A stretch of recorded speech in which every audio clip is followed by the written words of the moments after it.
Okay, today is July 17th, at 6:32. This is the Facilities Committee meeting.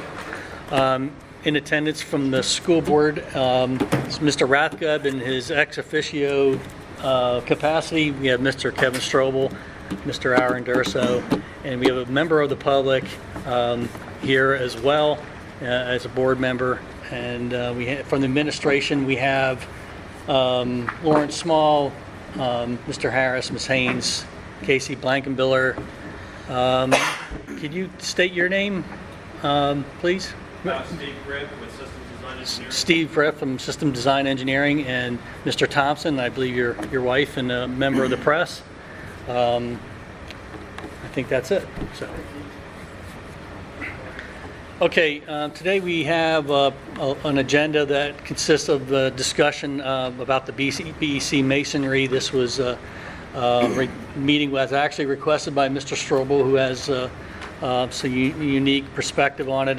Before we get started on our agenda, I would like to thank Mr. Strobel for the extra time that he's put in to investigate this and help the board arrive at a decision and give us some options to talk about. So he has a unique perspective that many of us on the board don't have, and I appreciate the extra time and effort he's put forward into working through this. We also have high school entrance reconfiguration update, Amity license agreement, and we also have a discussion on the Optimus baseball field in Birdsboro. So, Mr. Blankenbiller, would you like to go ahead and start with maybe the high school entrance? High school entrance. Can you use the microphone, please?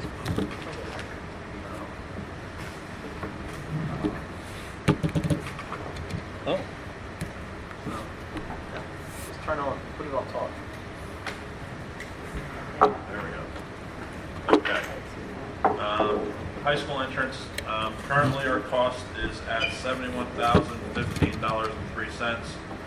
I don't think those are using all CoStars and KPN network.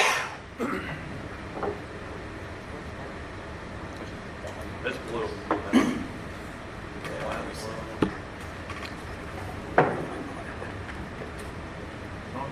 Yeah, for the benefit of the other board members that can't be here, I was hoping that we could get this recorded so they would be able to listen into the dialogue. There? Yeah, Okay, that- here we go. Okay. He may not know bricks, but boy does he know audio systems. There again, just to repeat, right now we're at a cost of $71,015.03. That is using CoStars and KPN contracts for all the items that are trade specific, building security, office furniture, flooring, electrical, doors, and construction. That also includes the $3,000 budget for Sherwin-Williams for paint and From Electric for electrical supplies and stuff we're going to need to install the outlets and whatnot. So I'll be forwarding all of this over to Mr. Sewers either tonight or tomorrow morning. Now that we had the final contracts come in today, and we will try to proceed as fast as we possibly can. So I have another construction company coming in tomorrow. They feel they can start fairly quickly. Farino is very busy, so they're not sure of a true start date. We've been playing phone tag all day, so we're trying to get another option. So the doors should be here in about a week or two. They need to be replaced anyway for maintenance reasons, so that's really not going to impact the project. It's just going to be, once construction starts, everybody else will have to fall in line behind that. So that's the update on the entrance. Any questions?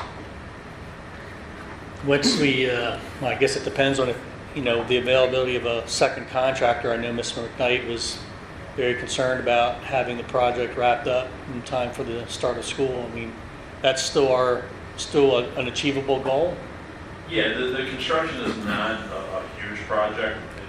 There may be some things we have to touch up at the start of school, maybe some final drop ceiling changes or some painting or some threshold work or something like that. But the bulk of the construction is taking the walls in and out, and once they're done, everything else is cosmetic, is rug, painting, wiring, and that kind of stuff. So, even when Farina was here, they said they have about a week's worth of work to get the walls torn out and new walls in. So, it's just trying to get, everybody's extremely busy this summer, every contractor I talk to, so trying to get together with somebody who's been a little tough. And then going different avenues for contracts has delayed things as well. So, but that is the game plan. I will definitely report back if I am concerned or any of the contractors are concerned that we cannot get, like a 95% completion before the start of school when the kids come in. Okay. I wouldn't want the office to be all torn apart either, the start of school. So, Okay. the Amity license agreement, that's just to kind of bring everybody up to speed. The school district, when they built the middle school, they signed an agreement with Amity Township. There are certain requirements that the school is obligated to based on that agreement. It's very outdated. The 2 pavilions that Amity Township has built are not even in the agreement as to who's responsible for maintenance and repair of those. Technically, if you look at the agreement, as it sits currently, we would, as a school district, be responsible for all of the maintenance on those pavilions, even though we did not build those pavilions. Currently, Amity Township takes care of everything, cleaning the bathrooms, supplying the bathrooms, and all that kind of stuff. But if you would read the license agreement letter for letter, that's how it reads. So Troy, who's the township manager for Amity Township, and I, we met with, as part of our license agreement committee with Mr. Schmidt, and there's 2 other members, I forget who was there, and Troy and I decided that we'll start to work on getting the language better. Of course, our solicitor would have to review it, their solicitor will have to review it. There's just so many things that are currently being used by the school district over there, and the way it's worded is very, very vague, to the point where the tennis courts aren't even in the agreement, and they were built when the park was built. So it was omitted day one. So there's just a lot of things that need to be cleaned up. So him and I are going to meet probably once every other week, or we're just going to email chain back and forth like, hey, this paragraph, I think you should read this way, kind of thing. So I just want to let everybody know that's what we're going to work towards with that. High school baseball field maintenance discussion. It's more in regards to as I've always been calling it, the Optimus Field, which is the borough-owned field. In years past, just to give everybody the history, in years past, we would do the dragging and lining of the field during baseball season, high school baseball season. Once high school baseball season ended, we would not do anything.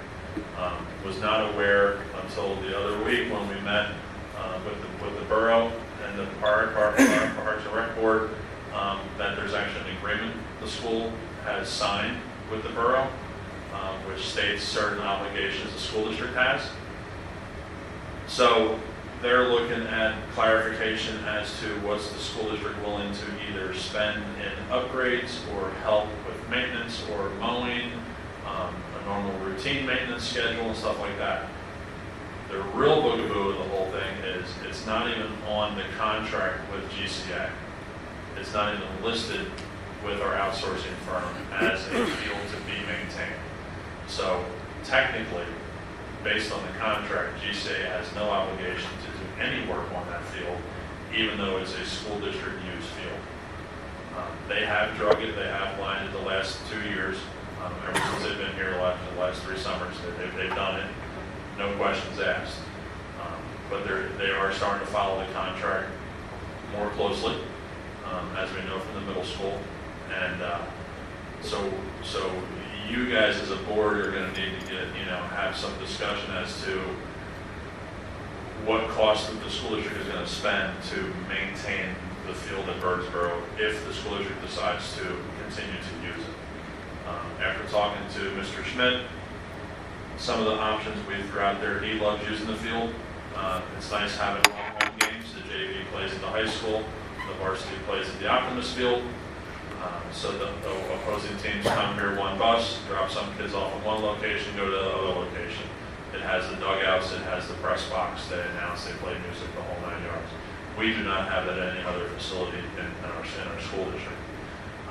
The one option would be to have home games. So he would, let's say, have a home game for the varsity on Monday, have a home game for the JV on Tuesday, and use the lower field of the high school for both games if we do not want to use the Optimus field. The other option is to go over to the middle school and have the games over there. Now you have transportation costs to transport the high school students over to the middle school, so on and so forth. We'd have to put a batting cage up at that field, bullpens for pitching mounts, which the Optimus field currently has. There's no fence in the lower field at the middle school. There's also no fence at our field here at the high school where the JV field is. We also have no batting cage at our fields at the school district, no bullpens, nothing like that. So whether we keep the teams in-house in the school district and not use Optimus, or we assist the borough in maintenance and upkeep with the Optimus field, there's going to be a cost to the school district either way we go. Okay. Did want to introduce Ms. Cindy McGee. She's from the Birdsboro Rec Council.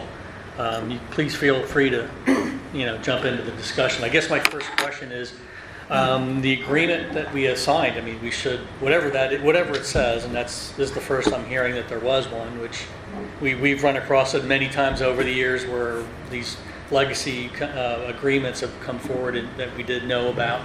I guess my first question is, what's in the agreement that we're not currently doing? Can I just give an overview? Is this one?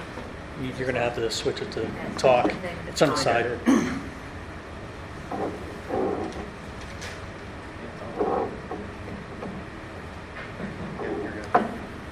Can I just give an overview of exactly what sort of what the use of the field is, et cetera? So at Birdsboro Parks and Rec, we do oversee that field to some extent. We allow the groups that use it some amount of freedom to work things out themselves. We have 3 groups that currently use it. We have the high school, we have the Daniel Boone Athletic Association Baseball League, and then we have an adult league, which uses it very minimally. If you just look at just the scheduled amount of practices and games, not the actual hours spent on the field, the high school uses that field 48% of the time. The DBAA uses about 38%, and then the adult league for the rest. That's just scheduled games and practices. If you looked at the hours that the teams spend on that field, it would probably be significantly more for the first 2 organizations, significantly less for our adult league. So what's happening now is the Daniel Boone Athletic Association, while you're on the field, you are using it as mowing it. And it's running their volunteers ragged. So they're looking for some simple relief. We're not asking, the contract basically says, look, you've all got to put some skin in the game to do some maintenance to this field. We've had some volunteer organizations who have fixed the press box, have painted the dugouts, have worked on the graffiti there. Look, that field needs a lot of work. But we've had some major things going on in our parks and rec the past year or 2, including pavilions being replaced, which is pretty expensive.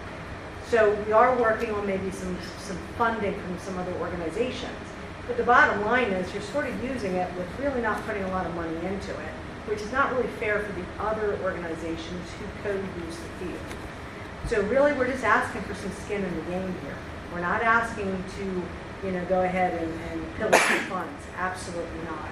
We're just simply asking you to go ahead and put some mowing time into it so that the DBAA isn't exhausted, and then they have a longer season after you guys. So their volunteers are now this huge amount of time as far as months go maintaining a field, and your organization isn't really doing that. So I guess they're just trying to work it out to coordinate with you guys cooperatively to just look at a better solution.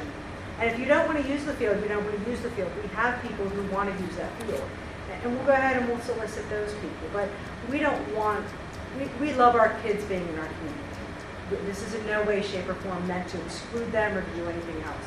We just want everyone to use that field to maybe fairly chip in. And at this point, it's sort of not happening that way. question. I drive through there all the time. The community comes out, the community comes out and watches the games. I see all the lawn chairs up top, and it's a community event when our games occur there. It's not just the parents of our students, it's, hey, they're having a ball game down Optimus Field, let's all go out and support it, correct? I guess, I mean, most parents sit up top just because it's a better view, but I'm sure people in the community show up, I'm sure. But it's been going on for years. Yeah. So I think traditionally, I think we owe it to them to support that. And is it only mowing or is it lining and everything else? We currently drag and line during our season, and that's the way it's been for, Mike Maria's here 10 years, so that's all they've ever done for 10 years. So it's more skilled than just getting a couple of lawnmowers. Correct. Right.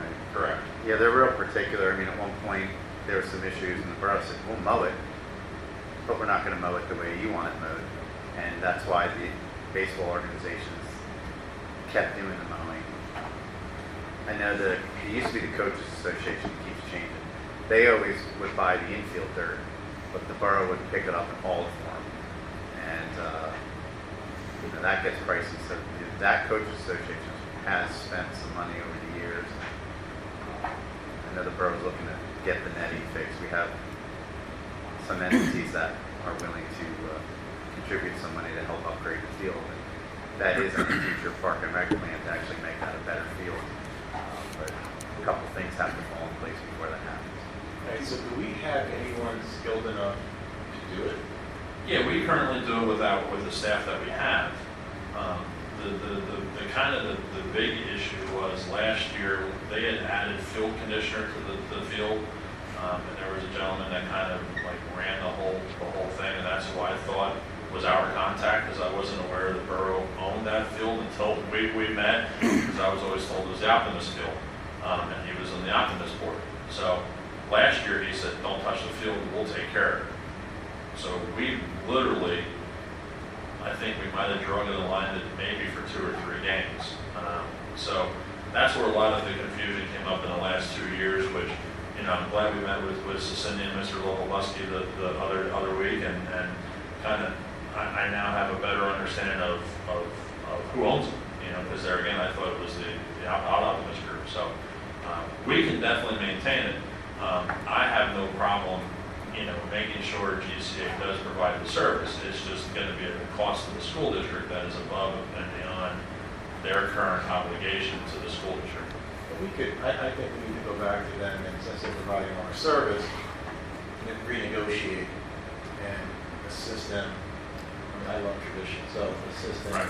and sitting down with all the groups and seeing how we can fulfill their needs, because if they don't need us all the time, when we need to step in, we need to coordinate, as mentioned, the field. So I'll get GCA involved and talk about it. Well, I think whatever we decide, I think it should be codified in an agreement, just like before, because, you know, the board changes over, you know, administration changes over, you know, the folks at the borough change over, and we don't want to be back here, you know, 5, 6, whatever years from now, Because talking this is about what we should or shouldn't be doing to the Because field. if we would have known about the field, this would have been in the contract. Yeah, Correct. correct. So Yeah, we it would. have had it in the And we contract. have 2 years of signed contracts that said that there would be maintenance. Now, in all fairness, last year DBAA did have a communication with you that they have one member who's a little bit rogue. and he was like, oh, don't do anything. And we're like, all right, well, if you're okay with that, then that's your decision, because you've now just said you don't want to share that because you did, whatever last year.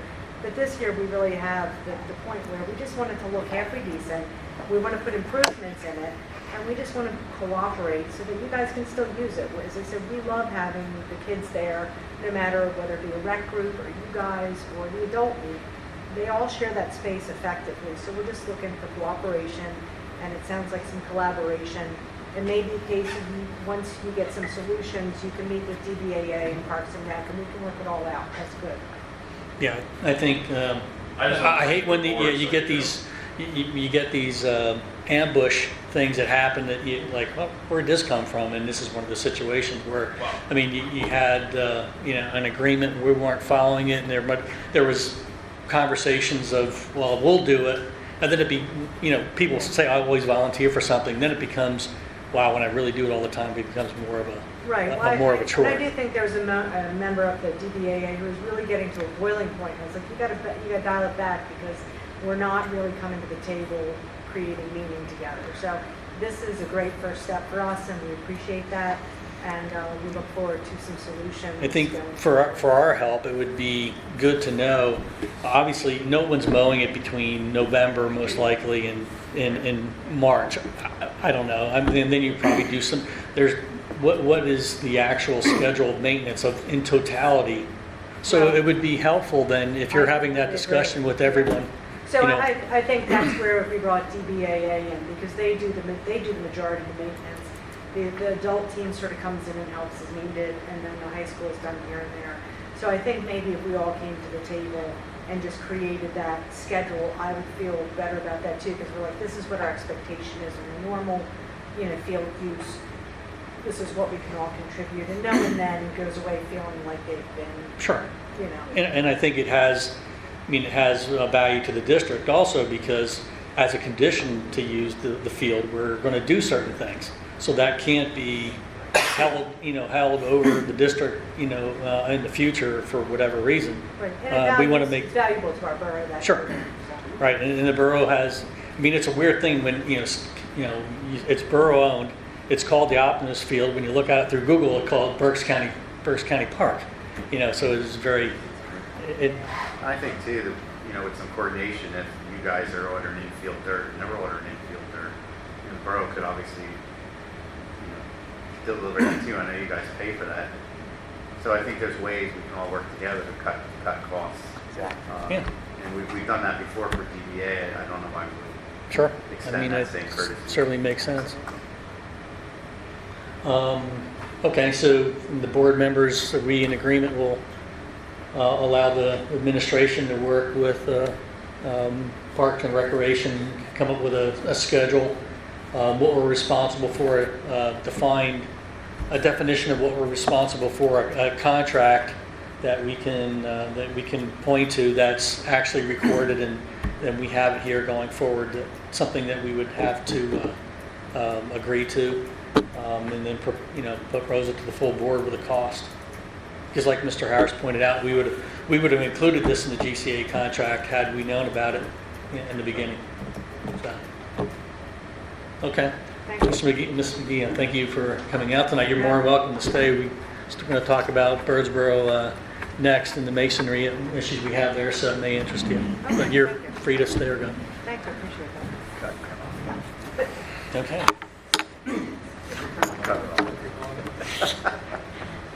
Took a microwave.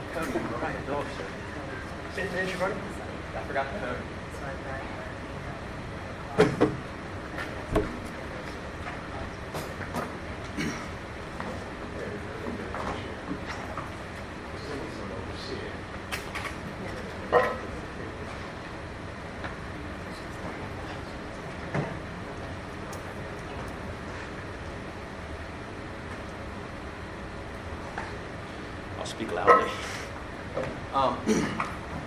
First, I want to start with give you a little bit of background so that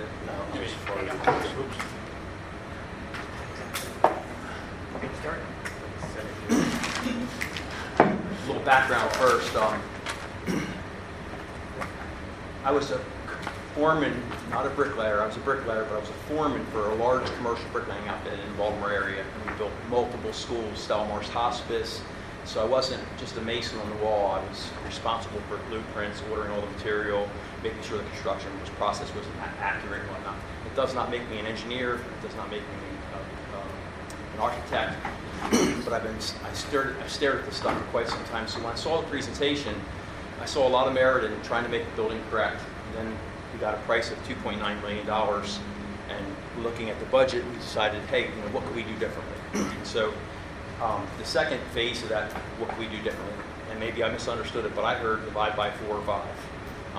If you divide $1 million by 4, it still is $1 million. And so I thought, well, let me go over and take a look at it. Maybe we could do something different. We did ask that question, can we do something less and not just take it in pieces? Because if you take it in pieces, it's still division.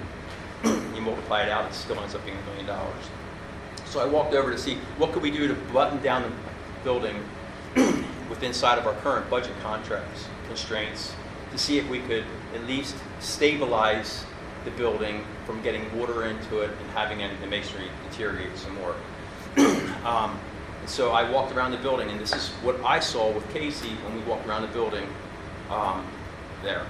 When I walked up to the front of the building, the first thing you notice is that the first 3 feet of the building has some areas where some of the mortar's missing.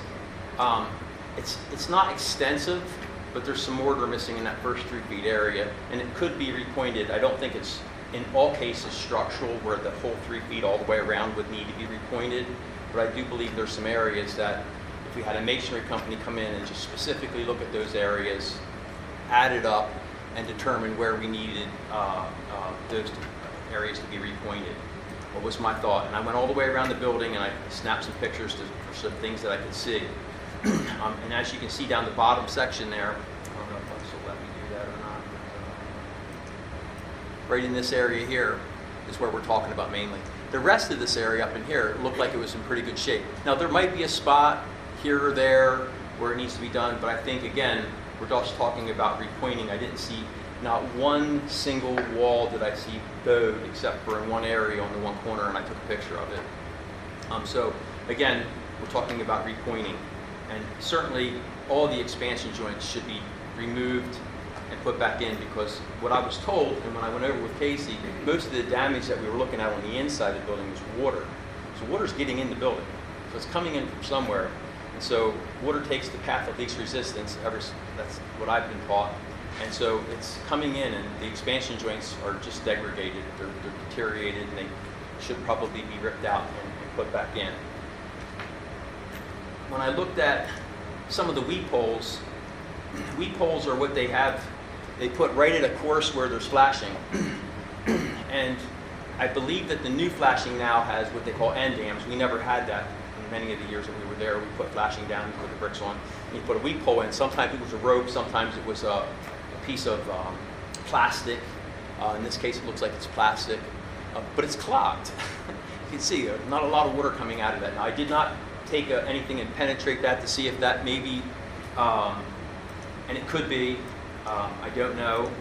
I didn't get quite that far, but maybe that could be permeated. I don't know. It looks like it's cement to me. So if you plug the hole full of cement, the water's not going to be able to get out of it. So it just was one of those areas where I think is adding to the water problem that's inside the building. When water gets in the building, it's supposed to come down and then hit that flashing. That's the pure definition of it, and it comes to the easiest point out, which would be a weep hole, and it flows out. If there's nowhere to go out, it's going to find another place to go. So when I looked at some of the buildings, that pictures Mr. Thompson had traveling down that steel, it's because it can't get out. It needs to get out. There was an area where you can see anywhere where there's steel, where the steel lintel comes across and they strike over top of it. It's a thinner piece of masonry there at that point, of cement. And so there's a fair amount of areas that need to be repointed. There's nothing wrong that I can see with that lintel, and those corner bricks I would take off and have them relayed in this area here. But I've never struck over top of steel and over time have it not, through expansion and contraction, pop that joint out. So I'm not going to suggest that we could maybe repoint it. Maybe they want to use a material over top of it. I don't want to make that decision, but if you repoint it, it's going to pop again. It has to. Steel expands and contracts. As you can see, the expansion joint, it's leaking. I mean, if rain hits that right there, it's going to just pour in that building, because an expansion joint just by nature is a break in the masonry. So you fill it with styrofoam caulk or styrofoam rope and caulk it, and it's non-existent. And again, you have some repointing that needs to be done. There's more areas where you can see along that bottom edge. The bottom 3 feet seemed like it was the worst all the way around the building, except for the back of the building. The sides and the front were the worst out of all. Mr. Strobel, that pipe, that tube there in dead center, is that a weak hole? That is not, I'm going to assume it, but it looks to me like it might be a condensing, where there's an air conditioning in that area. I don't know that to be factual, but I'm going to take a guess based on what's weeping out of that hole, that it's part of this unit, and the condensation is running outside the building. The big ones that are like 3/4 are the drains for all the union and ventilators that are in the building that do not have, that are on the slab. All the rest are on to drain lines that go down through the school. But anything that's on the slab area comes out the wall like that. This is over by where the garbage cans are. As you can see, there's some brick missing. In this area, I understood that that wall had an expansion issue, that the wall ties in there were rotting, and it needed to have a granite top put on top of it and some different things. And personally, if it were my building, I'm going to clean it. I'm going to fix that masonry, and if it needs repointing in certain areas where the masonry might be loose, it would be substantially less money and certainly secure that wall temporarily for who knows how long. And if it became even a bigger issue, I'd probably even put some type of sealant on top of it if water was seeping down to the top of it, which I don't think it is. But I didn't jump up on top of it. I didn't inspect the joint process. But again, that can be done by a masonry company that wants to work. They'll do all that. I've done this in the past. And you can see there's certain areas where there's some cracks. But again, this masonry, when I look at this, it's not ready to fall over by any stretch. I didn't see any areas except for that one area up front where it looked like it was expanding a little bit. This here was on the back of the building, and as you can see, there's a relief steel there. And I can't speak for this building. I didn't lay the brick, but we've had relief steel before that was not movable. And if it got a little too close to the edge of the brick, we could hide it behind the wall. You went up with it. So I've never saw a steel building 100% plumb. And so we often had to maneuver our brickwork, maybe cut a brick in half to go around a piece of steel. In that particular case, it looks like they struck cement over top of that steel. And again, with the adjusting of the building, floating, it's going to crack. So I don't think, and again, this is just my opinion, I don't think we need to completely strip out 2 courses above, 2 courses below to put what they call a bumper, maybe a piece of styrofoam in between the steel and the brick. I would leave this up against there. It's sitting on the steel. So even if you put it on something soft, it's just going to compress. So to make it more affordable, I would basically repoint that area and see if we can't get another 5 or 10 years out of it before it actually pops again. And if that's the case, I do believe there's other materials that we could put in there that would be aesthetically sound, but not have the same properties of hard masonry. And again, you can see where the lines are. But when I look at that back wall, there's really not much repointing that needs to be done on the back of that school.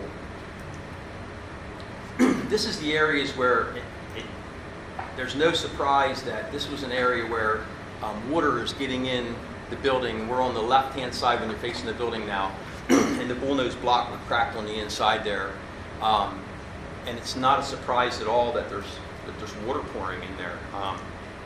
Mr. Thompson pointed out to us that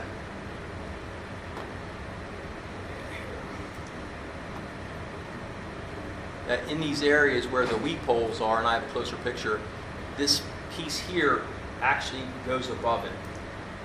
So this is the one area where I do believe they're going to have to take either and remove some brick and either flash above that or lower that. But that's where the water is getting in that wall in other areas. And so if you look at some of the other areas that Casey and I were looking at where the expansion joints are, and you can see where the weep hole is on the right-hand side here. I'm just going to back up as soon as I get my laser pointer, but you can see the weep hole is here, and you go across on that course. And so right now, water that's getting inside that wall is coming down the inside of that wall, hitting the flashing and doing what it's supposed to do and come out the weep hole. And it's coming out behind the wall or behind that tin that's up there.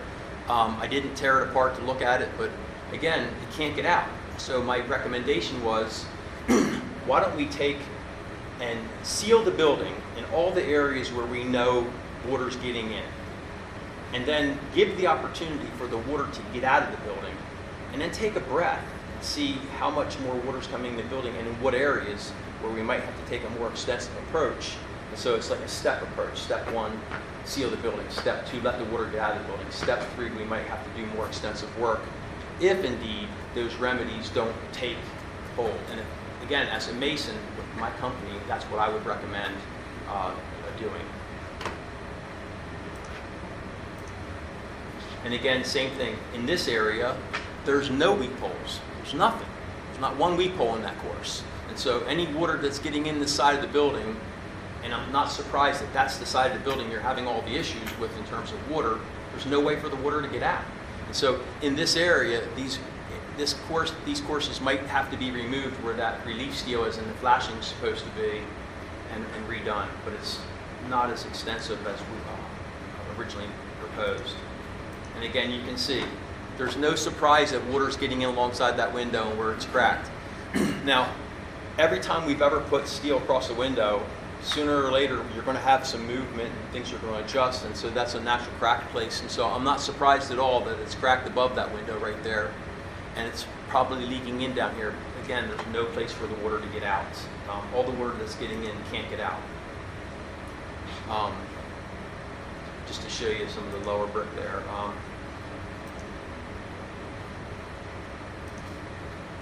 Again, you can see right in this area, all this is expansion joint, and the way it's squeezed out, this water's just pouring through there, so it's getting in, and then again, here's your weep hole below that. So if it gets in, it's going to travel somewhere else. This is just some repointing areas that need to be repointed on that backside.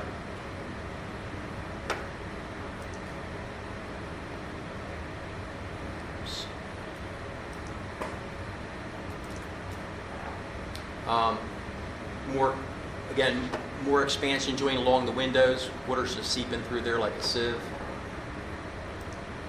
And then this is the one area where I thought had the most damage. And if you noticed in the front of the building, most of the cracking occurred where these brick were stacked. There wasn't a natural overlay where you have a head joint over top of the middle of a brick, creating that more structural there. And so in these stacked areas, even in the front of the building, that's where you saw most of the cracking. It's no surprise.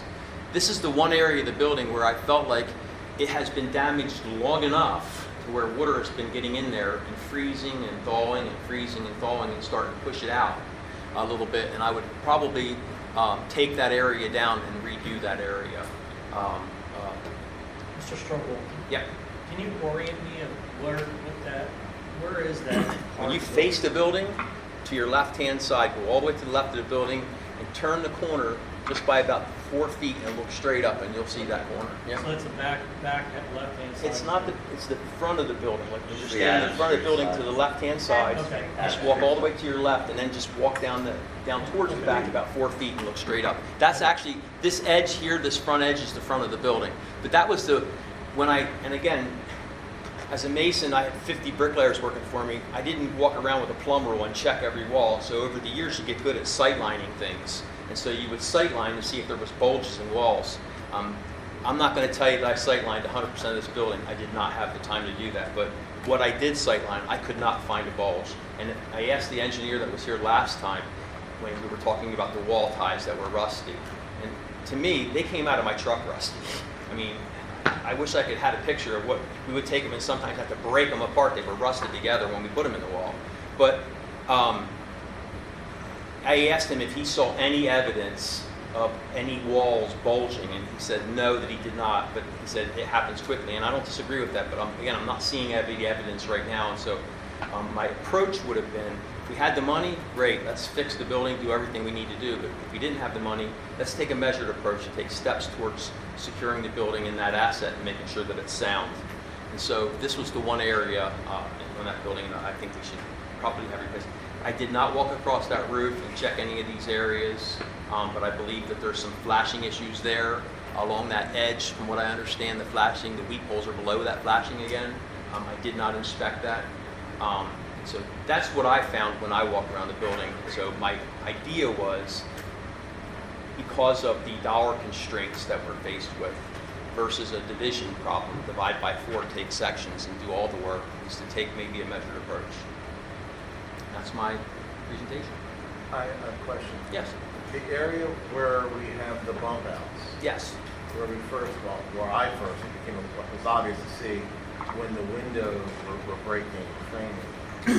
That would need to be reframed, and because of the water getting in, if it's sealed and done correctly, then that bump out probably should not occur again. Well, I was told when we asked about the bullnose block, what caused that block to break, and I was told freezing water caused that bullnose block to break. I can't tell you if there's any structural pressure coming down on that block. I did not look at it from that perspective. I didn't have a blueprint to look at. It didn't look that way to me, but I don't know that. Because it's like the 2 or 3 classrooms, right? It's 2 or 3 classrooms where the bull, exactly. And again, those frames would have to be removed because I believe they're damaged now. But right there is exactly where we're talking about. All that water is pouring in the building. If, in fact, in one section, there's no way for it to get out. So whatever water gets in, it's not getting out because there's no weep holes whatsoever. So they would have to be weep holes installed. Maybe the flashing back there might have an issue, but all the flashing I saw didn't look that damaged to me to where we'd want to rip out everything and reflash the whole thing. I mean, just in tearing it apart, you're gonna hurt the flashing itself. Again, that measured approach. Let's seal the building. Let's stop the water from getting in wherever we know it's getting in, right? Let's secure the areas where the building's falling apart, where a brick's falling off, or you have some expansion there. And then let the water out. And then just look at it. Let's see what happens over the next year or two to see how much did it restrict or change the process of what we have. Is there a way to test to see if water's coming in? I mean, this happened over decades. Exactly. So is there a way to test Well, it? I asked Casey about when's the last time those expansion joints were replaced, and he said never that he knows of. So I don't know, how old's the building, 20 years? 30? I mean, so there's just general maintenance, and so it might be something we want to look at for other buildings.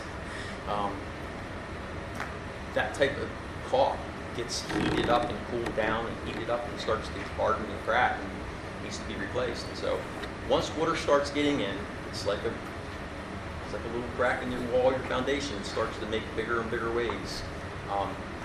I don't know how we would measure it not coming in other than if we were able to see the obvious ones where there's the expansion joints non-existent for all intents and purposes. In those areas, we know water's pouring in. So if we stop all that, let the water out, then we can look at it. If there's no more water coming in the building, problem solved. If there is water coming in the building, then you've got to take a different approach at that point. But at least it's a step towards lessening the amount of water that's pouring in that building. Because there's water in the basement also, right? But is that something different? That's just the foundation cracks when you have springtime and it goes in the drains, goes in the pump, and the pumps will pump it out. So And I haven't seen any leaks anywhere else in the ceiling or anything. I haven't seen that in the building. No, It's I just haven't the either. bump out. Okay. And from a restoration standpoint, I think everything we were presented was a great restoration project. But I was under the impression when we voted that evening, we were going to try and secure this building and keep this asset from deteriorating. And that's why I took this approach. I had no problems with the overall presentation from a restoration standpoint. We're going to restore this building back to new, or as new as possible. This was just a more measured approach. But in order to correct the water problem, this is the solution, not the It's full a solution, yeah. You wanna- I think it's a solution. Again, I think we should have 3 masonry companies come in and give us their bid. I'd like to have the bid that was originally put together for the $2.9 million that we spent money on. It should be line item and detailed. We could take a look at that with a highlighter and go, we'll do this, we'll do this, we'll do this. Because all that work's been done and paid for already. So we should be able to take a look at that and then present that to the masonry companies and say, bid this, bid this, bid this, lowest guy gets the job. So all the things that are under the repair category, Right. not restoration. Right. When this should all be in that. We should be able to get a detailed bid. Because if I'm presented for $2.9 million, how'd you get that number? I believe that they probably took time and measured out and figured out how many linear feet of repointing they had to do and how much expansion joint had to be put in. That's how they charge for that today. It's by the foot, the running foot. So I believe all those details will be available to us. We paid for the bid. We could take that and sit down with it and just highlight what we think would prevent the water from coming in and maybe make some adjustments as well if we wanted to go this direction. Again, this is just my idea. I just thought I'd throw it out there to try and help save us some money to get to that next spot. Okay? So you feel that two years, roughly, you'd be able to judge whether the remediation was effective or...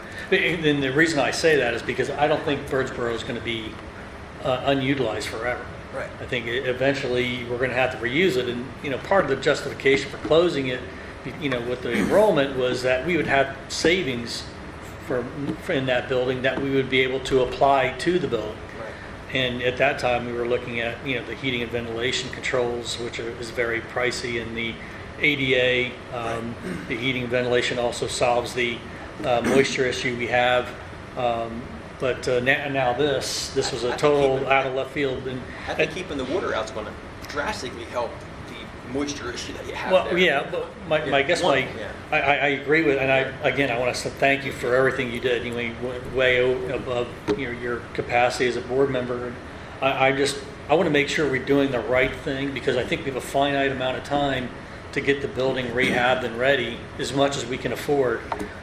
So certainly, if there's a way to stabilize it and keep, if it's a measured approach, a lot of the things that you mentioned are the things that that were being mentioned before, just not to the extent. So if there was some savings that we could... Looking at that bid's going to give us an opportunity to see, is there any oh my gods? You know what I mean? Is there anything in there that's, oh my gosh, it's falling over, or there's a danger? Obviously, we have to address that at that time. But I think it will give us an opportunity to pick and choose. And any masonry company that comes in here that's going to be able to look at some of those spots and be able to tell you their opinion. I think once you seal it, I think you could probably see in a year, the first year after it's sealed, it's just stop the water. If it doesn't stop the water, then you can now take the second step and say, okay, where's that segment of water coming from? Because I can't believe that with this, as permeated this building is right now, that there's not a fair amount of water coming in that was going to be repaired. So if we lessen it by 80%, we're having a good day, right? And so maybe there's 20% that we have to kind of track down and follow, and maybe it's a hole in the roof, or maybe it's another spot in the building that we didn't see. Question. I'm learning a lot about bricks here. Just like our stadium field, is there a specific way we should maintain a brick building? Like those holes are clogged? Should we once every 3 years have someone come through and check for the clogged holes? I've never came in and had to redo those. They look like, again, I didn't poke it with a nail. They may be weep holes that have a cloth in it to stop bugs from getting in. I don't know that. We used to use rope that would deteriorate over time. Again, water's going to find its path of least resistance. And there's so many areas where there's so much water coming in that it can't possibly get out quick enough. But should have been done in the maintenance-wise of the building before I do it got think, to yes, this point? maintenance-wise, we should have been replacing the expansion joints. Again, if you're thinking about that, it's like anything else. You walk up and you walk by the trash can every day, right? It's full. Somebody new comes in and goes, hey, that trash can's full. You look at it for the first time and go, oh my gosh, it's full. And so, yes, I think from a maintenance perspective, we should, there's a lifespan for an expansion joint. Yeah, I thought once a brick is up and... The brick itself, like 3 little pigs. the brick itself, I didn't want to agree or disagree, but my opinion's different. When we strike a joint, it was really to compress the cement and the sand, create a harder sub. And yes, in the process, it's like when you're beveling cement, you do get a film over top of it. But that film's going to be gone in a certain period of time. And that certainly doesn't make it now where we have to repoint the building because that film is missing, that it's now permeable by water. And if that were the case, which I disagree with that, I might be wrong, but for years I've never had to go repoint a building because that film was missing. And we were always taught that by striking it, it was compressing it to make it harder. I would seal the building if that were the case. I would put some type of a spray seal on it that would probably help deter it. It's not what we want to do, because I think it changes the color a little bit, but I think this is, again, step one, you know, and maybe when a masonry company comes out, they see something. I did not do an extensive 10 hours over there bidding this job. I just didn't have the time. But 20 years from now, the expansion joints would have to be replaced. It might be 15, I don't know what the cycle is, but I'm sure we Within can. a decade, Yeah, absolutely. that's something that has to be. You should probably look at the other buildings with the expansion joints and see if they're cracking. That's actually an inexpensive repair. I think it is. Okay. All right. Any other questions? No, I would like to echo Mr. Wolf. Thank you for going above and beyond. No problem. Okay, the next logical question is what's next? I think we all agreed on the board, I won't speak for everybody, I think the opinion was that something should be done to protect, preserve, and restore the building to the extent that we can. Just what is that? And I think, Mr. Rathgeb, and some others, I felt, as Mr. Strobel did too, is to have some masonry companies come in here that could take a look at it. And so we could get to the point where a scope could be developed, and we could, look at, get some bids and some numbers on how we can approach this, because we did put $300,000 extra in the budget for this purpose going forward. I don't know if that's going to be enough for half of it, all of it, whatever, but it's a start. I mean, we got to start with something that a known number. I'm open to opinions or comments on where we think we should go from here. I think it's important to get what Mr. Thompson did, like Mr. Strobel said, the details, and then create something out of that. As far as scope of work, I'm nowhere near competent as a mason, so I certainly don't want to say what should and shouldn't be done in that building. And I'm not an engineer either. Well, I guess the next, Ms. Haynes, I prepared you for the question, what is it that the school district, what's the rules of the road for, if we go and invite 3 masonry restoration companies come in, take a look at not only the document Mr. Thompson produced before they come here and take a look at the building and give us a proposal, what would we need to do? Because obviously the numbers are going to be big, so it's going to have to be prevailing wage. It's going to have, there's going to be a lot of rules, which I don't want to get into. That's your Mr. Small's territory, but Well, but we have to get the specs on what we want them to do. If not, we're just having people going out and looking over and over again. So once we determine the level that we would like done, like that was just presented, if we were going with that, then we would take the specs that Mr. Thompson draws up, and then companies, I presume, would bid on the job. okay. So that's my question, right? So how do we decide what's being bid, right? So I mean, we have Mr. Strobel's, opinion on that, and Mr. Thompson's opinion on that. I'm assuming Mr. Strobel doesn't want the responsibility of taking on the specs and as he said, he only spent. So I mean, he's provided some valuable input, but obviously, Mr. Thompson is going to need to sign off on what we actually come up with our bid specs, because it's his firm's name that's on there, and that's saying 2 years from now we go back and say, well, that was wrong. We spent a lot of money and nothing's been solved. So everything that we're talking about was presented in the presentation, some of the areas that we're talking about. Can you use your It's not in all of microphone, them. please? I think the areas that we talked about are in, we want to do some of the things that are on that bid, just not all of them. We want to pick and choose those things that are going to help seal the building. I'd be happy with Mr. Thompson or whoever, sit down with that, go over it, come up with where can we seal the building? How can we let the water out of the building? What areas need to have some brick removed to have that weep holes installed?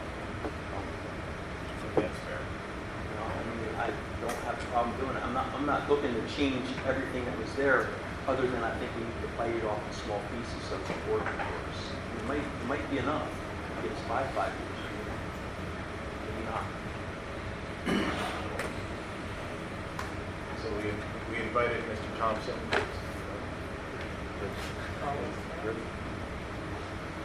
Steve Griff. Both here. So I sent the material that Mr. Thompson put together to Steve Griff, his organization, to review it. And if you want to put you on the spot, come on down and we could move a little closer, I guess. What's your opinion on the presentation? Liz. Well, Mr. Strobel, I think, presented a very logical and practical approach to it. I mean, he didn't go beyond what was presented from Mr. Thompson's report, other than let's take the worst case scenarios and see if we can get this building completely tight or darn close to being tight, so that you don't risk deterioration of your building. So I think that's a logical approach to it, and I think you had a very good presentation. And what you suggested in working with Mr. Thompson to prepare bid documents, I think is viable. So, thank you. Mr. Thompson.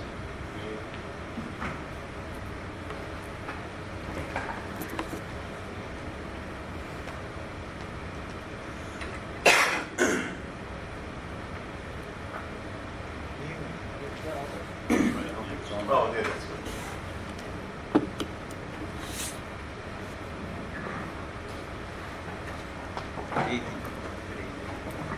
It's on. Can you hear me? You hit it. Yeah, I heard him. I hear it. You're back. You're hitting it.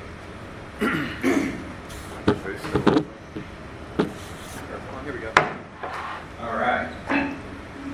First of all, I agree. What we are proposing to do is to, I think the most important thing is the sealant replacement.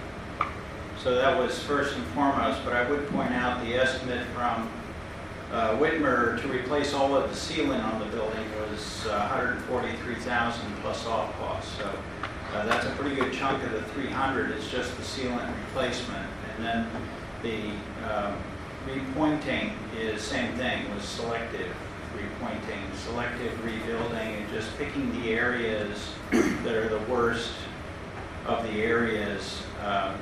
The one area that I would suggest is that does not address anything structural that we found along the way. Although when you're saying rebuild corners, like the corner on the east facade by the library, by the front of the building, that is a structural repair.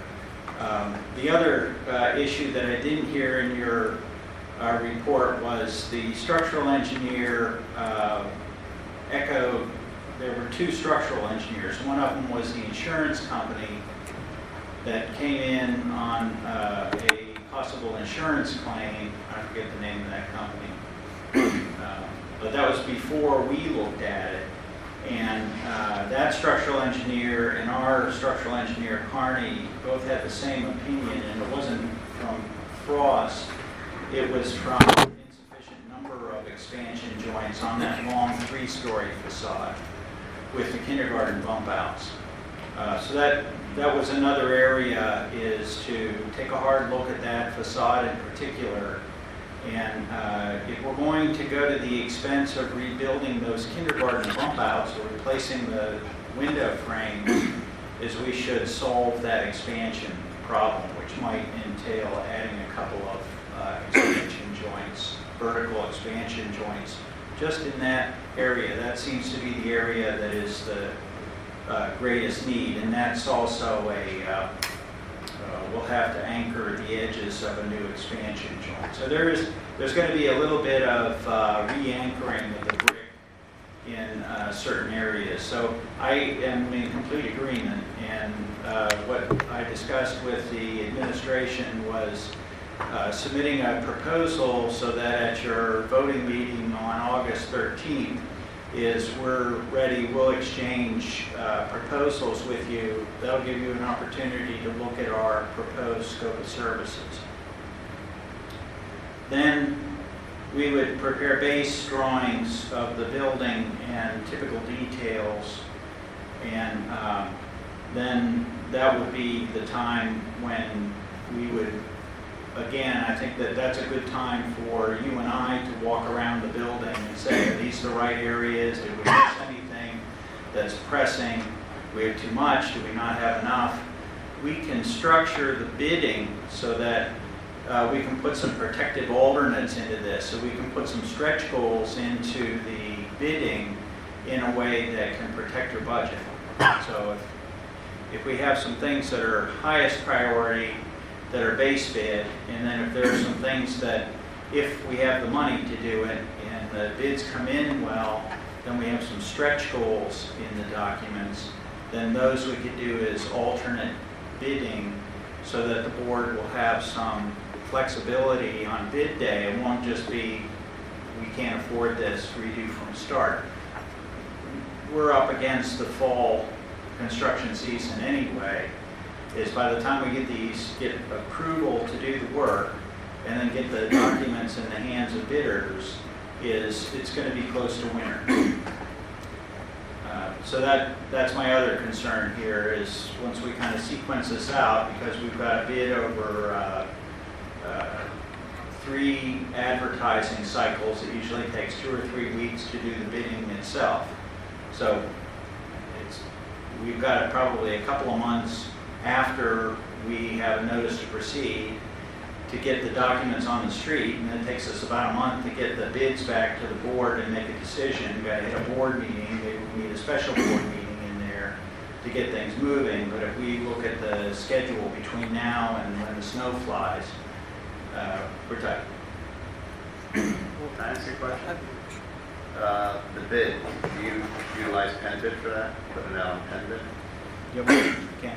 Because that eliminates the advertising because it's out there. And why would it take a month from the time you receive the bids to get it to the board? No, it takes about a month to bid a project. The advertising requirement is advertising in 3 consecutive weeks. So you can do a Friday, a Wednesday, and a Monday. So it really only has to be out to bid for a week and a half. But in practice, you release the documents when you advertise, hold a pre-bid conference, give the bidders a chance to walk around the building, ask questions, and then usually give them 2-3 weeks to bid.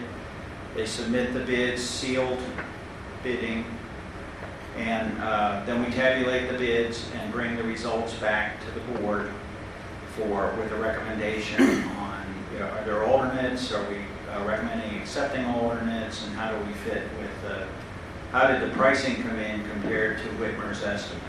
Because we're all riding on Whitmer's estimate here. And I think everybody recognizes that Whitmer is one of the top restoration contractors around, so I doubt that they didn't lowball the pricing. Well, if the pricing's out there, that's one of the problems, I think, in the future. When we discuss these projects, we don't throw numbers out in the public meeting. That's one thing in Borough we stopped doing, and remarkably, the bids stopped coming in. We would get an estimate in front of us, and we'd see it. If you announce that number in a public meeting, guess what? They come in right at that number. When you don't announce that number, we see them coming in, not considerably less, but definitely less. And that's why I mentioned pen bid, all that stuff's submitted electronically. It's got to make your life easier doing the bid tabs. Because it's coming in electronically, you're not waiting to get the sealed. Yeah, We open it all up that day. I think one of the requirements is for sealed. I think we're required to have a sealed bids here. Now, there's probably a way to do it electronically. That's what So pen we'll make sure that we'll make sure that we use the best tools that we have. To Aaron's point, I think the idea is just to not put a benchmark out there. In other words, don't put a high water mark out and then everybody just comes in a little underneath. How far do you think they'll come in underneath? How far do you think they'll come in? It's a great idea, by the way. I did have a question though on the ceiling on the Whitmer bid. Was that for the expansion joint you're talking about, or are you talking about actually spraying the ceiling on the brick? We would not recommend that, it anyway. the ceiling that you were talking about. He refers to it in his report as caulking, which is, to me, is a term of art. Caulking is an interior product that you would use in your bathroom. The sealant is an exterior product that will stand the test of time and the weather. I just want to make sure I understood it So properly. when I say sealant, I mean the caulk, what he refers to as caulking, and I see why he does that because it's less confusing, where the yeah. expansions were. but expansion joints. All the expansion joints. The other thing too was, is in his bid, he recommended over 50% of the building being repointed, and we talked about that. I had asked him a question directly. I didn't see the need for that when I was out there. No, I'm not Right, suggesting. well, I think that parallels the replacement. It's comprehensive because it includes things like if we replace window heads or lintels or reflash, and, So I that think number we're could be proposing drastically that reduced later. then from a standpoint of repointing. Yeah, we would just repoint the priority areas. So the $140,000 for repointing would be drastically reduced $140,000 was the ceiling. for the ceiling, I'm sorry. So So there's those $570,000 for 50% of the repointing, plus soft cost. right? So that was my biggest concern here was I know that just with the repointing and with the sealant it would be easy to go through your $300,000.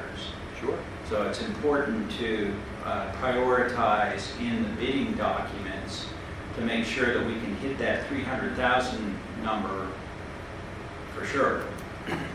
I think we have to do a couple things. One, I agree that Whitmer's a wonderful company. They're probably one of the best in the area as far as I know in terms of the reputation. But I also know that there's differences of opinion in terms of what needs to be repointed and what doesn't. And so that was my recommendation, having a masonry company come in to say, what percentage of this building do you feel needs to be repointed? Because they work on it every day. They're certainly qualified to be able to make that kind of call. It's not structural. We're talking about something cosmetic. And they'd be able to make, we might see a dynamic difference between what they recommended and that. So we're looking for those kind of opportunity cost savings with a difference of opinion. The additional expansion joints, we used to put those in all the time. We would take a brick saw and run it down and throw a piece of expansion in there. Are you talking about then doing something similar and then maybe every 10 feet or every 5 feet removing a brick and trying to put something of a wall tie in there, even though Yeah, it's really, the code requires that those be tied back to the backer. So we use those heel fix anchors. Right. How often do they do that, you know? He told me what it was, but I don't remember. But for the most part, So many bricks vertically. they're cutting it and then cutting out the sections that need to be. Yeah, he will cut it, but he doesn't just run a saw down through it. Right. He actually untooths it out and tooths it in with the anchor. The entire way up? Yeah. Okay. Yeah, and those brick have cells in them. Right. So that's another, they're softer on the inside. So we want that nice hard edge along we want the fired edge on the So you expansion would, joint. you would cut where there's a head joint, so every other brick wouldn't have to be replaced. You Yeah. would have that hard edge intact at that point, right? Yeah, we can do that. And then the drawings for repointing, what would be the necessity for a drawing or something like that?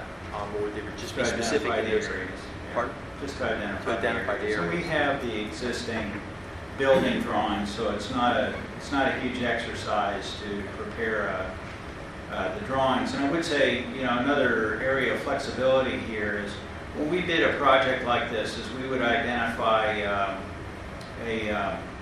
like a unit cost for something like repointing. And if during the course of doing the project, we spy an area that wasn't called out on the drawings, is we might go a little light on the drawings and put a unit cost in for the masons to say, well, if I have to do another 10 square feet of regrouting, then that'll be X many dollars per square foot. And then we also would put something like a material allowance to be able to say, we think we're going to ask for another 100 square feet, so put that in your bid. Makes sense. Anyway, there are lots of ways that we can create flexibility for Great ideas, by ourselves. the way, thank you. Well, and it's, I think we're on the same page. I would just ask you to bear with me on this and then get the proposal, put the documents together and get it out to bid. I think we want to get on a fast track to get the documents on the street. I was felt a little differently about that as well. Try and rush to try and have this work done. I would think that the work should be done during springtime. I would so that we're not dealing with that cold weather and freezing, things of that nature. And so I do believe we have a little bit more time for that. And it gives us the opportunity too to take a step back because the building's been leaking for 10 years. So one more year of leaking. I would support that one corner. It's getting worse by the minute. I think you know which corner I'm talking about. Yeah, I saw it. It was the corner up above the corner of the library. Yep, the corner of the library. Maybe having something done there quicker in that area so that we don't have any more damage. But and then two, to discuss what the thought was. I thought your idea of taking that course out above that where those bump outs are and throwing, flashing in there to get that water out I think it stops the problem. Right, well, that was one of the reasons that we were recommending hitting the area around the gymnasium because 3 sides of that gymnasium, the weeps fall behind the flashing. Right. So we've got that same condition that we have over the kindergarten bump outs was we had that same condition around 3 sides of the gymnasium. And not that it has created gushing water inside the gymnasium, but still it emits water behind the roofing. Anyway, I appreciate it. I was a Pennsylvania school board member, and I know what it means to commit your time as a board member, so I double appreciate. I always get put on the facilities committee on any board I sit on, and God bless you for going out and walking the building. Just a quick thought, if Mr. Stroh was suggesting that, and again, as you pointed out, we're really in the crunch here. If we are going to wait for the bulk of it for the spring, do we then, since we do that in the spring, do we combine our 2 years together there, move some money up a little bit by a few months? That was going to be my next question. Then Kathy. we could tackle a bigger chunk here. Chunk of it. I agree. Okay, well, these are all, this is why I came tonight. The superintendent asked me to come and share some time with you this evening. I want to hear your presentation. I'm happy to walk the building with you. It might be true that there are architects who don't respect the mechanics who work on the buildings. I'm not one of those people. I didn't think that wasn't. I hope that you didn't get any of that from my presentation. I wasn't thinking that at all. Just there's a difference in our application of it. That's all. I just appreciate the invite. Thank you. Yeah, thank you for coming. I'm thinking that we'll have the scope nailed down by August 13th. I suggest that we get our work done and you can let the drawing sit as long as you like, and you can bid it ahead because, what we're finding in schoolwork in particular is a lot of these masons fill up, and they'll give you a better price if you bid it early, and then if you wait too late in the spring to bid it, then they'll have other masonry work, and then they'll put in the higher number just because, well, I got lots of work for this summer. Let's see if I can get some more profitable stuff. Well, see, we have that flexibility at this time that we don't have students in the building, so we can make all the noise, all the dust that we want to really, take care of the problem. First, might mess it up. I don't mind if you're fixing the building, you can make all the dust you want. All that stays on the ground. I'll write it into this. Dusty. Is there a document that lists all the things with the dollar amounts next to it? I'm sure he has his worksheet somewhere. He never shared those with me. It's not that they don't exist. Because that'd be like a line item bid. I would think any bid that we would get at this scope should have a line item. I'm and it should not, have I don't material. propose to put all that stuff into a set of drawings anyway. Is if we can get a breakdown from him, I'll get it. Okay. He just never shared his worksheets. He did takeoffs. Sure. He just didn't share them. Well, I think we paid for the work product, so we should get it. Yeah, absolutely. We should get it. Yeah. I always ask for line item bid. That way I can see what I'm looking at. Well, it's a line item bid to the extent that he gave you lump sums, but you want to see how many linear feet are in here, what was the unit cost. I get it. I know what you want. I know what you want. Anything else I can do tonight? No, thank you again for coming out tonight to share your expertise and to answer questions, to help I brought us. the big boss with me tonight, So she's going to critique me on the way home. That's what being married is all about. You learn other things you do wrong. She's more than a wife, she's also my boss. Thank you. Thank you. Thank you. That, Ms. Haynes, now, what, as far as the finance side, obviously, if we want to try, we're meeting in July, try to get all this done. Sounds like the time schedule to try and force it into a fall, early winter project is probably not advisable. Is that what I would hear? But Maybe to- a piece of it, there's a couple pieces. I right, think need to be right, and addressed anyway. right, to take that small portion about the library and focus on that, but we have a certain amount of money allocated in this budget. Now, a project of this size is naturally going to stretch into the next budget, okay? How does all that finance side of it work as far as, say we get it's a $400,000 or $500,000 project. Obviously, we can't do it in 1 year, but it can stretch over 2 years. It's construction, it's the point of construct, I'm sorry, it's the point of,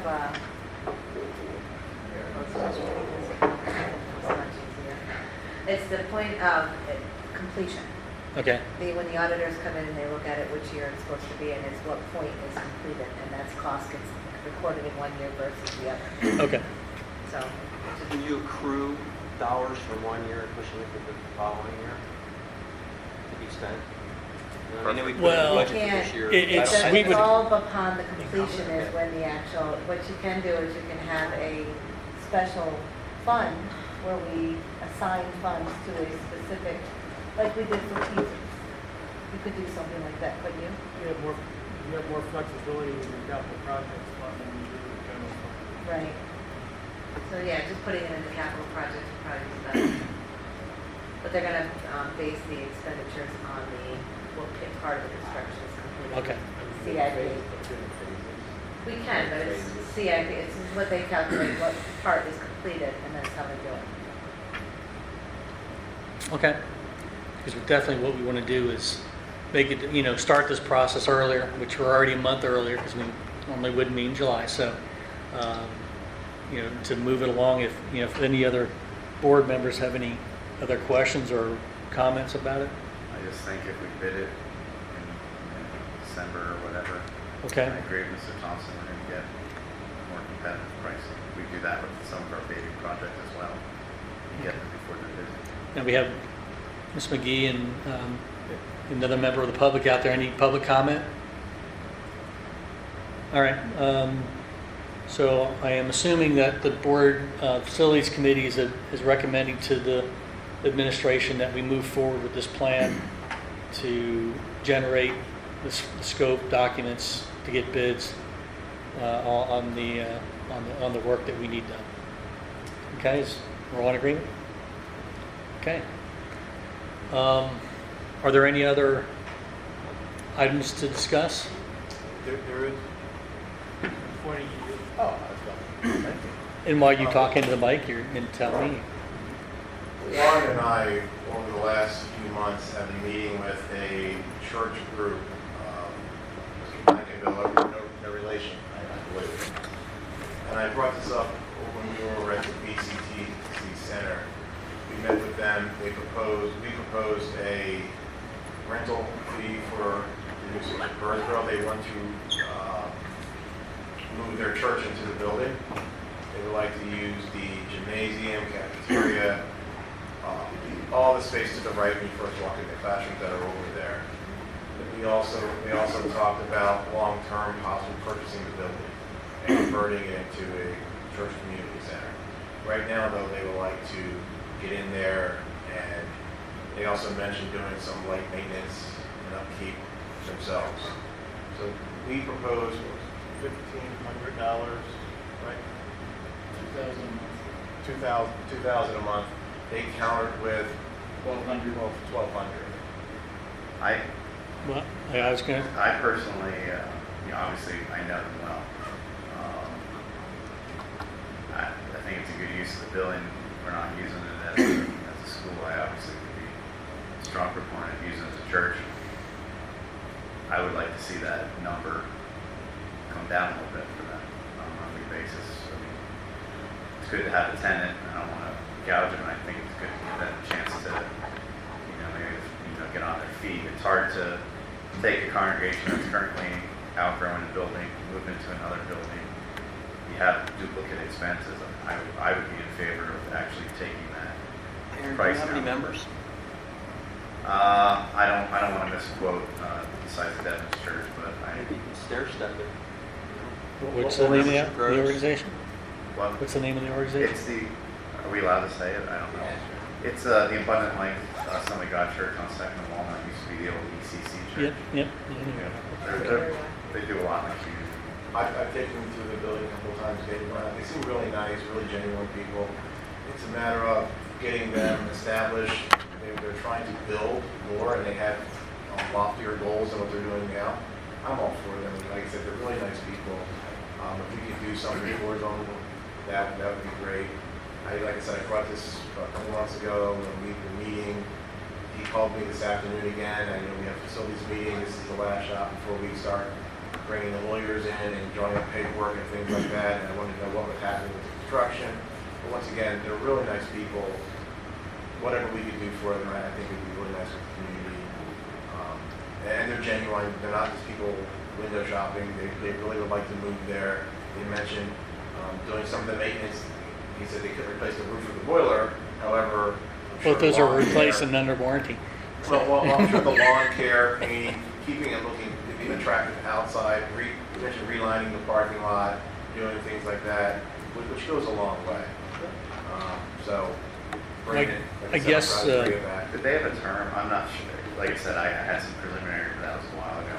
Is there a set amount of time that they're looking? I mean, obviously, we're not opening the building next year. I think we know it, but obviously, we're not opening the building for a couple years. I understand that. Did they say a specific length that they would like to lease for? They didn't indicate any. It's probably something along, we would put into place something along the line is what we have with River Rock, Right. where, we can mutually escape, the clause with a certain amount of notice. I really don't see selling the building as an option. I can imagine trying to rebuild or go out for more debt to build another elementary school someplace else if our enrollment rebounds, and then have to go through. I couldn't even imagine what that would be like. So I don't know that. Well, that'll be a decision that probably another board would make, but I can't see it. That would be an option for us. So. But I mean, I'm in agreement. As long as there. I know we're mixing your other profession into this one, but I mean, there are any conditional use issues that we have that? No. Once again, they're nice people. They're not putting a nightclub in. No, I get it. They want to do something with the community. They seem like really nice people, and they came to us. Well, I guess- They're in Birdsboro. They like to relocate. It's walkable for their congregation. I think it'd be important to find out what they're, are they looking 2 year, are they looking like, what type of a lease are they looking They at? want to do long-term, Okay. and they mentioned possibly down the road purchasing the building and growing what they do. But we can maybe give them a, Year to year. I don't know, long-term, they might want maybe 2, and I think that's a safe. No one's moving into that school. I mean, I think as much as you all know how I feel about that, but reality is what it is. I think it'd be important to see what their thoughts are. Do they want year to year, or do they want? Yeah, well, I guess from my perspective, okay, just like the agreement with Birdsboro, all right, here's what they want to do, here's what they're committing to doing, here's what they want, and then we can talk about a price. I mean, if it's going to be less than $1,200, it'll be the board's decision on where to go. I think moving forward, though, is the right decision, at least in my opinion. I don't know if you agree. You agree? So, I mean, And speaking with them, they want to be able to move in and unpack. Because when we were talking, they have sometimes not being able to unpack and really set it up the way they want. So they're going to have to do some work to make it look like, so that their congregation appreciates the space that they're in. So they didn't want something temporary. put up and then have to take it down. Right. And that would be the case at the school. They could customize it the way they would make it work for them. Now, I know there are groups, I know there's a craft fair, there's some other things that go on there. I mean, I think we want to make sure we take that into consideration, that we don't want to exclude the other groups that have been using that space for years and years for their craft fair or what, it's something in the parking lot they want to do. As long as they're understanding, oh, I'm sorry? The youth basketball uses that gym. heavy Yeah, during the exactly, winter. exactly. So that's one thing that's definitely going to impact the community. Yeah, I guess we have to find out what their, you said they wanted to utilize the gym for the church, is that The sanctuary? main area was the cafeteria, but I don't want to speak on their behalf, but I think if there's a youth basketball game going on in the gym, that they would welcome, and they're willing to. Just take the chairs Oh, off. yeah, I know, they Yeah. have a good youth outreach. I just didn't know where they were thinking of, Setting up church. where their sanctuary is gonna be. You're thinking The it's in the cafeteria? stage cafeteria, where they would Okay. have to expand on the stage and do some things there. Okay, well, I think you're hearing that move forward with, in the discussions, we're accepting of the idea, so. Let's keep it forward. I'm All right. trying to keep you apprised on where we No, are. thank you, it's, Okay. it's, And I'll push I'd the re- lower rent, so you know, All right, push that hard. that's all. Right, sorry. You know, one question that just struck me, Ms. Haynes, is there any, probably crazy question, but is there any grant money available for, from the state to, you know, for rehab purposes or anything that we would have to do? The ADA upgrades, I know Mr. Durso years ago had mentioned that he was writing a grant for replacement of handicap ramps. I mean, those are the examples or anything That like would be that? something you definitely have to research. I'm sure there's grants out there, and it's kind of hard to come by. The money's tight now. Grants are like, There's safety and security. is floating around now. Yeah, that safety and security grant you've now assigned to like 5 different projects in the last 2 Well, months. No. Not the Safe Schools grant, that's $25,000 Okay. to be There buying are equipment or grants out there. program. You just have to look for them. Okay. Doesn't make the time to look for them. I have not looked. And again, we go back to that, you know, that need that we constantly have about having a grant writer. So, well, I mean, you can write grants without a grant writer. Be okay. Give you guys an update on that. That grant's still out there. Actually, at one point, PennDOT thought that grant was off the table and they didn't do follow up with us.